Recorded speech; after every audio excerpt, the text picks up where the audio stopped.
Welcome to Blood Money. Today we have Victor Joecks from the Las Vegas Review Journal. He writes an opinion column. How you doing, Victor? I'm doing great. Thanks for having me on. Victor, this show is called Blood Money, and as an entry point to every episode, we ask the guest, "What does blood money mean to you?" Well, that's a unique question. I mean, I guess obviously the first thing you think about is the literal definition of money that's given to someone as the result of someone else someone else's dying or being killed. I mean, if you want to step back and look at it in more of kind of a hypothetical political sense in terms of where is money being taken and not being spent very effectively. I mean, you could basically look at the entire federal government.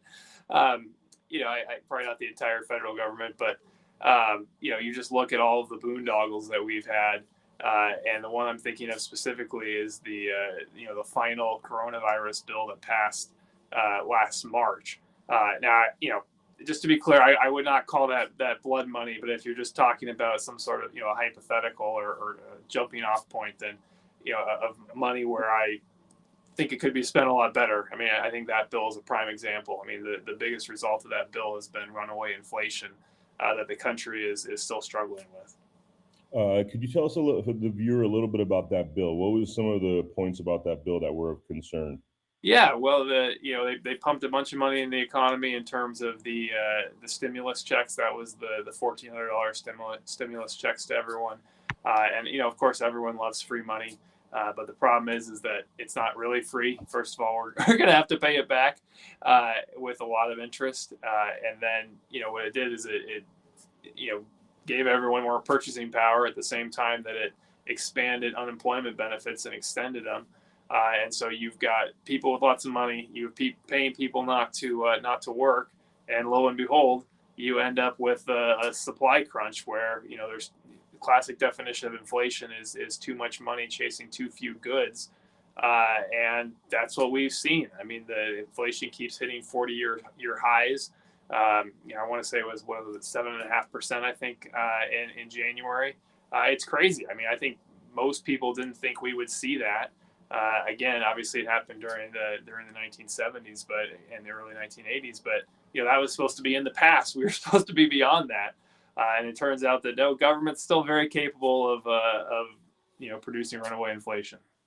So let me ask you about that whole COVID bill. Now, it's funny. I was going to get a drive-through to get some coffee yesterday, and there was a sign up saying, "Be nice to our employees. There's an employment shortage." It seems like because of COVID, a lot less people are showing up to work.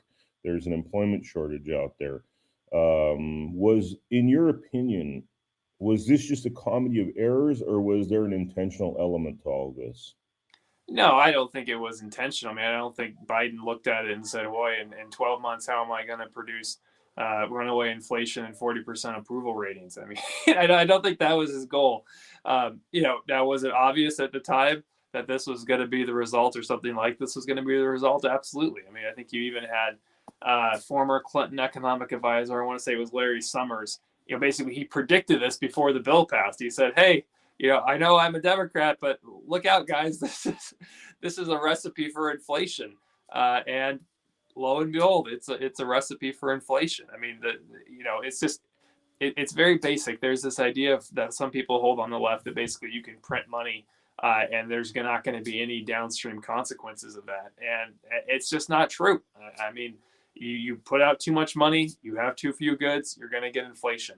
Now if you want to say there are other factors like the low interest rates from the Federal Reserve, I mean, absolutely, that's fair. If you want to say, well, this is going to happen a little bit naturally because we were coming out of the coronavirus, pandemic, yeah, that's fair too. I mean, the economy, there's lots of, I mean, that's the thing about the economy, right? There are lots of factors in the economy. I don't ever want to say it's just one thing, but the effects of this bill definitely contributed in a large way to the inflation that we're seeing now. And part of that, of course, is, people aren't joining the job market like they were before. And I think there's, lots of causes for that. One of them is that, we paid people not to work, and guess what? People are rational actors. They decided that being paid not to work is a pretty good gig and took advantage of it. Other people, the kids are out of school. They had to worry about taking care of someone at home, and so it was harder to work. Other people are scared to work. They're worried about the coronavirus, and don't think going back to work at this point is the right thing. So certainly there are lots of factors, but the government can only have a hand in some of those factors, and the ones that the government interacted with, it made a poor policy choice.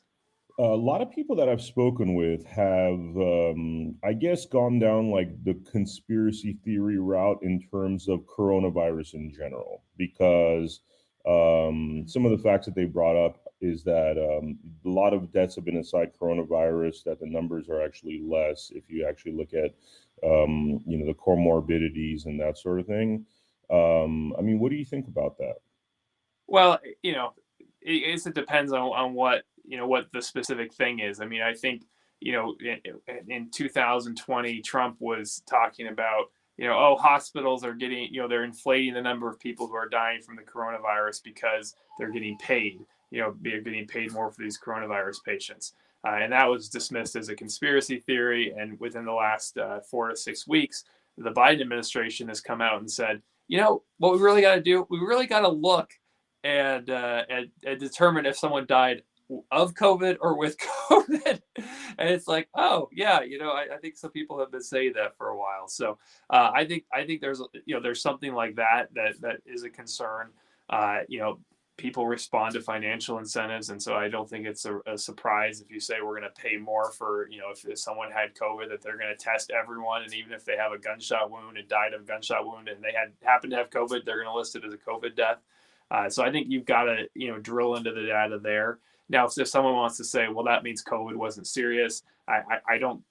I mean, I think that's obviously not true. So I think it just depends on where you're going with it. I mean, if you want to say a lot of the data hasn't been as precise as it needs to be, and some of that was too quickly dismissed over the last 18 months, and now that it's more convenient for the Biden administration to find some of those nuances, like dying with COVID versus dying of COVID. I think that's very fair, but yeah, obviously you can't just say that the coronavirus doesn't exist or it's all just a media creation. Yeah, Trump seems to have been right about a lot of things. Yeah, I think it is. I mean, you look at the. This is a little off topic, but the John Durham filing that came out within the last week, as we record this, basically Durham, the special counsel, alleged that yes, Trump was spied on. He was being spied on, and there was a conspiracy among the Hillary Clinton campaign. Obviously, that's what Durham alleges hasn't been proven, but I think there's a lot of things like that where after the fact, something that Trump said that was dismissed as outlandish. It's no, maybe that actually did happen. Yeah, I mean, let's talk a little bit about that. So, are we in an era where I don't know, we've become so soft as a culture, society, where the truth is so offensive to us that, because it seems like everything Trump said, there would be a huge backlash by the media, and then a lot of it turned out to be true. And I see two components there. I see kind of like a potentially soft culture, but I also see a highly corrupt mainstream media that's always been wrong and seems to have an agenda as opposed to just dealing with some harsh truths. Well, I mean, the national mainstream media certainly has an agenda. I mean, if you didn't know that before, I mean, the whole Trump administration certainly demonstrated that. I mean, for the first couple of years, it was Russia, Russia, Russia.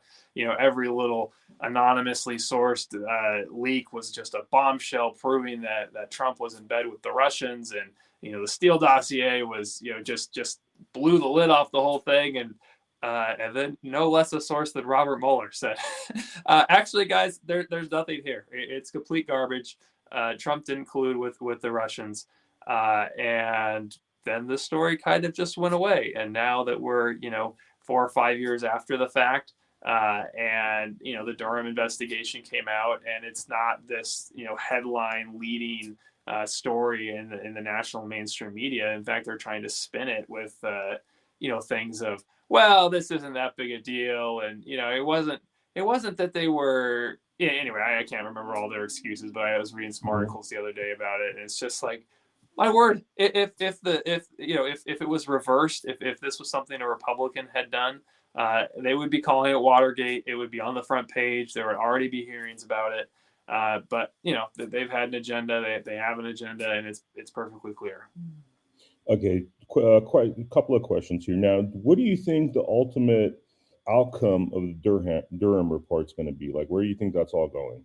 That's a great question. I mean, I think he's definitely, that filing from last weekend as we record this is very explosive, because it's not just, oh, this guy lied. I mean, basically he says that this guy who was employed with the Clinton campaign was monitoring Trump's internet traffic, or internet traffic from Trump Tower, and places including the executive office of the presidency, trying to find some sort of connection between Trump and Russia, and then that he took this quote unquote evidence.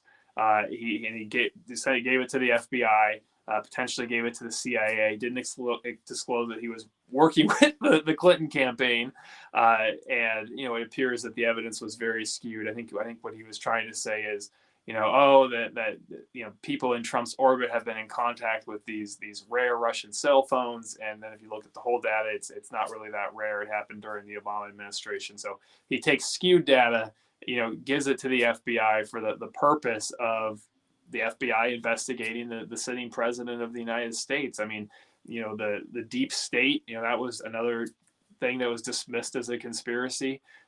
Well, this looks a lot like the deep state. I mean, I don't know how else you say it. And obviously it hasn't been proven in court. We've got to see what the final result is. But, Durham's been very studious. He hasn't, you remember when Trump was basically saying, we've got to hear more for Durham. Where is he? And he just kept his head down. He kept working, which is what federal prosecutors are supposed to do. They're supposed to tune out the political distractions. They're supposed to focus on where the facts lead them. And the filing certainly was suggestive that there's more to come. Do you think we're going to see major figures in handcuffs? See who in handcuffs? Made any major political figures in handcuffs due to this? It's an interesting question. I mean, I don't think Hillary Clinton's getting arrested. I assume that it happened several layers down. Maybe some of the lawyers that were involved. I don't know if people would consider them major. I mean, they're major power players, but probably not major figures to the public. But for something like this, that obviously has to be proven, has to see where the evidence is, but it would not be surprising to see people arrested. Okay, I'm going to make a statement here. I want you to react to it. So, in my opinion, I believe that the mainstream media has gotten to a point where they are destroying the fabric of this country and causing all sorts of mayhem, whether it's deaths on the street, conflicts on the street. We saw that guy, run over, all these people in Wisconsin in a Christian parade. Yep. Yeah, that sounded a lot like to me that guy was upset at lies that he's hearing through the mainstream media or divisive propaganda. We've seen Trump supporters being shot. We've seen cities being burned, all which, in my opinion, this is my opinion, I attribute a lot of that to the divisiveness of the mainstream media and their agenda. How would you react to that? Well, I mean, the national mainstream media certainly has an agenda, and I think that the example you cite is an example of that. I mean, the Kyle Rittenhouse thing, within 24 hours, 48 hours, it was a white supremacist. If I remember correctly, in the one of the presidential debates, Biden brought him up, referencing him as a white supremacist, and now we know months later that no, he wasn't a white supremacist. He was found not guilty for good reason, and the narrative that was established so quickly turned out to be completely wrong. And it's so interesting because the guy in Wisconsin, the Waukesha, I'm trying to think where the city was. But anyway, Kenosha. Thank you. There's just been almost no interest in what the guy's motive is, and his social media posts certainly were suggestive that he was potentially upset about the Rittenhouse verdict, and there's been basically a blackout on why in the world did this happen. It was like, they saw the social media post and the media's like, oh, not interested, local crime story. And it's things like that, right? Where it's just the disparity in coverage where, there's an event and it's like, oh, we can pin it on Republicans or conservatives or the NRA. Well, it's all we're going to talk about. And then it's like, oh, it's an event. And, if we applied the same standard, we could, it would be blamed on the Democrats. Nope, not interested. So, I mean, my standard is simple. People are responsible for their actions. Unless there is, specific incitement, like paying someone to go harm someone else. I think it's a mistake to try and blame, kind of this larger factor on either side for someone's specific action. I think people have agency; they get to decide what they do. But if you want to say, is the media dividing the country? Are they pushing narratives that are false in terms of the U.S. being systemically racist? Kyle Rittenhouse being a white supremacist. The kid at the March for Life being a racist for smiling in that famous photo. Yes, the media is definitely being divisive, definitely increasing the temperature. But at the end of the day, people are responsible for their own decisions. What is the solution to all of this madness? I think what's happening is people are voting with their feet. They're moving away from the national mainstream media. They're finding alternative outlets that they can trust. I think one of the reasons the national mainstream media is so upset about Joe Rogan is Rogan's got a huge audience. And, it's so funny because, I think people like listening to Rogan, and I'll have to admit, I don't listen to Rogan. But, from what I've read is people like listening to him because he just talks and kind of lets people say their thing, and people can kind of wade through, well, what do I agree with them? What do I disagree with them? And the role of the press is supposed to be just here's the facts, here's what's happening. And I think people can process that, or they can process someone who says, well, I'm a conservative or I'm a liberal, and here's my perspective on the events at hand. I think it's when someone says, well, I'm neutral, I'm just reporting the facts, and they have a clear bias that makes people go, no, hang on a second, I'm going to go somewhere else, because obviously there's a disconnect between what you are claiming to be and what I'm receiving. And so I think the biggest thing that would kind of lower the temperature in the country is to give the government less power. If these fights didn't involve such high stakes, I think people would care less. And to me, that's kind of the ideal solution, is that, if something's really important happening in government, it should be happening at the city council, at the school board. It shouldn't be happening in Washington, D.C. And so if we have less power in Washington, D.C., I think there's going to be, less stress about who's making the decisions. So you're saying go more regional, more local, as opposed to give the federal government so much power over what happens in the states? Yeah, that's exactly right. I mean, that's the beauty of federalism, right? Is that California doesn't have to be like Nevada, which doesn't have to be like Utah, which doesn't have to be like Michigan or Florida. And if you don't like it, you go to a different state. I mean, I think that was the vision of the Constitution, the vision of the founders, is not that you'd have this all-powerful federal government, and especially you wouldn't have this super powerful federal government where the president, one person is basically making all of these decisions, in terms of things decided by the bureaucracy. It was supposed to go through Congress, which is what would give people a vote. And so, the system has been distorted in many ways, and a couple of them is just there's so much power in Washington, D.C., and then so much of the power is being handled or dispensed. So much of the rules are being made by these bureaucracies instead of by Congress. Where are we heading as a country? What are the risks and challenges ahead of us? Where is this all going? Yeah, it's a great question. I mean, I don't know where we're headed as a country. I mean, I really think we're at sort of an inflection point where the sides are pretty balanced, and there's some key questions. I mean, the fundamental one is, is America a good country or not? I mean, I really think there's a divide on that. The idea that the U.S. is systemically racist when we have outlawed racial discrimination in employment, in hiring, unless you are an elite college wanting to discriminate against Asian Americans, it's very hard to discriminate on the basis of race in America. And in many ways, racial relations at least in the last 10, 15 years. They probably hit their high point right as Barack Obama was elected president. There's been some divide since then, but in terms of formal legalized racism, it's almost non-existent. And now you've got this significant portion of the country saying, well, actually, the U.S. is still racist. Dr. Martin Luther King's vision that we're going to judge people on their character instead of their skin color. Well, we don't like that because we don't like what the results look like. And as a result, the Constitution basically is just this guise for white supremacy. I mean, that is a fundamental disagreement. And I don't know how that's going to resolve. Obviously, I know how I hope that's going to resolve. I mean, I think the ideals laid out in the Declaration of Independence and the Constitution are good and are right. And the problem wasn't those ideals; it's that we didn't always follow those ideals. But there's a significant segment in the country that says no. The problem is those ideals themselves. And they want to go back and they want to reshape government, reshape the country.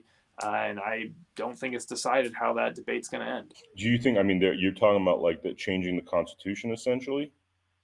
Well, I mean, it probably wouldn't be formal, but you look at what the Supreme Court has done. I mean, they've talked about another thing the founders never envisioned.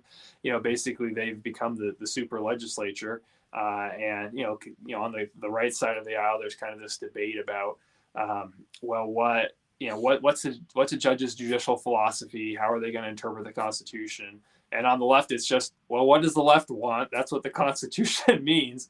So, in a large sense, you don't have to formally change the Constitution to have sweeping changes pushed through the country when it comes through the Supreme Court. You've talked about some of this already, but in a bullet point fashion, could you name the top 5 issues facing this country? Top 5 issues facing the country. I mean, I think you would talk about, what people believe the country is. Are we a great country, or are we a country that's systemically racist and needs to be torn down? The education system, I think, is a significant issue. I think the debt is a significant issue. I would say the size and scope of federal government is a significant issue. And probably the ability of regulatory agencies to make basically laws. I think those are some of the biggest challenges facing the country. Do you think China's going to kick our ass? Well, it's interesting. I mean, I think China is a major threat, and they certainly see themselves as someone who as a country that wants to ascend into a place of dominance on the world stage. I think one of the things that's unique about America is, we are the strongest country, and what we have brought to the world isn't domination, it's freedom. What we've said is we want the world to be free. We want the shipping lanes to be free. We want countries to, we're not going to take you over. We might encourage democracy or support certain countries against countries like China and Russia, but we're not trying to go there and take all the resources out of the country, right? We invaded Iraq. We conquered the country basically, and we said, all right, here it is, take it back. That's just so unusual in the scope of history. And I think so many people today just assume that's natural. No, what's natural is what China and Russia are doing, where they're building up their armies and saying, look, we're big and we're strong and we're going to go take stuff. And China's been very clear about that. I'm very concerned about Taiwan and what happens there. I mean, China's made it very obvious that they want to invade Taiwan. I don't know what the U.S. is going to do. I don't know what the U.S. should do. The world did very little when the U.S. took over, or when China took over Hong Kong, which is pretty discouraging. So, maybe we kind of enter sort of what becomes sort of a pseudo Cold War, where because each side could theoretically destroy each other with nuclear weapons, we don't just have a ground war. We kind of have these proxy wars. And China tries to build up its influence around the world. I mean, they're doing that with their Belt and Road Initiative, where basically they're going to certain countries and investing in those countries to kind of bring those countries under its sphere of influence. And so I think that's a big long-term challenge for the U.S. And I think it's time to wake up and say, we thought we could kind of liberalize China and by opening trade up with them. And in fact, what's really happened is a lot of U.S. companies have become so dependent on the Chinese market that that the Chinese values are influencing us, and it's really unfortunate. You don't see an exit from that, the idea of like China influencing us, because it is such a different system, and it doesn't is not based upon freedom principles.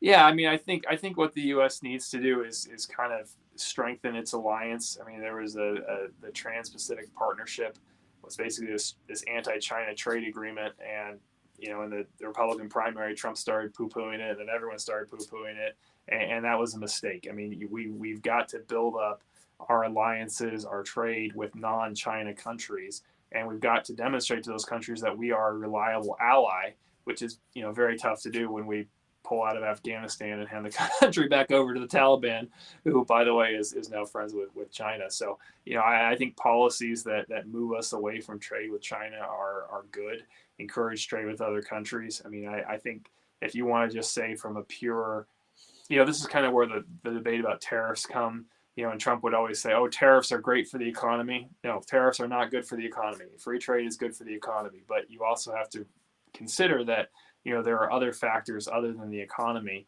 and trying to wean our dependence off a geopolitical opponent like China, that there's benefit to that too, even if it causes a little bit of an economic hit. So how do we get our countries to invest in South Korea, invest in Japan, invest in those other Asian countries where maybe they can do the manufacturing, but not enrich China? Let's talk about your job. It's I mean, you got a pretty cool job there. That's your writing opinion pieces for the Las Vegas Review Journal is your full-time job. I know, it's incredible. People always ask me when I tell them what I do. They say, "Is that a real job? And do you get paid?" And amazingly, the answer to both of those is yes. It's it's a Yeah. terrific job. I've always loved politics, and so being able to talk about politics and basically I bloviate about politics for a living. I mean, it's a great gig. Tell us a little bit about your background. I mean, how do you get to where you are today? Well, it was a total God thing. I mean, I never thought I'd work at a newspaper, but I worked for a think tank here for a number of years, the Nevada Policy Research Institute, studied state budget, education, tax issues, wrote stuff, and in the process of doing that, I worked with folks at the Review Journal, and I had deployed for a year, and I came back, and Glenn Cook asked if I was basically interested in writing for the paper, and one thing led to another, and I ended up at the paper, and it's been great. How many years you been there? I've been there just over 5 years now, so Wow. time flies. Truth Social. Tell me what you think is going to happen with that, since that's actually being released in a few days here. That is really interesting. I mean, I think it has a chance. I guess there's kind of two thoughts I have about new social networks. The one would be, usually they grow and expand because there's something different. Twitter or Facebook isn't losing market share to MySpace or MySpace 2, right? They're losing market share to TikTok or Instagram. You can see how old I am. But it's kind of a twist. It's something new. It attracts young people. But I guess I'd say the way to combat that is to have a dominant media figure leading up a new social media network. And Trump's obviously can be a dominant media figure. He's got a passionate following.